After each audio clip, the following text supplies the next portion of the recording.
Pemirsa, seorang penambang emas di Kabupaten Aceh Jaya tertimbun longsor.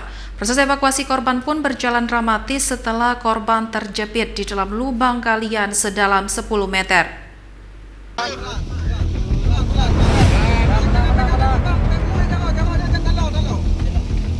Beginilah detik-detik saat petugas gabungan mengevakuasi seorang penambang emas yang tertimbun longsor di Desa Monmata, Kecamatan Krungsabe, Aceh Jaya. Evakuasi korban pun berjalan dramatis sebab korban tertimbun serta terjepit di berbatuan sedalam 10 meter.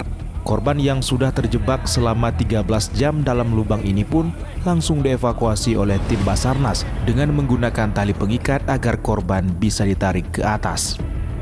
Sekitar 1 jam lebih, korban yang bernama Irwan, warga desa Monmata, Kecamatan Krungsabe, Aceh Jaya ini berhasil diselamatkan dengan kondisi melemah. Peristiwa naas tersebut bermula saat korban mencari bongkahan emas secara tradisional di kawasan Gunung Hujan dengan cara menggali kedalaman 10 meter. Namun tiba-tiba terjadi longsor. Koordinator Posar Melabu, Liza Irwansyah, mengatakan evakuasi korban terpaksa menggunakan tali sebab selain posisi yang dalam, juga lokasi rawan terjadi longsor.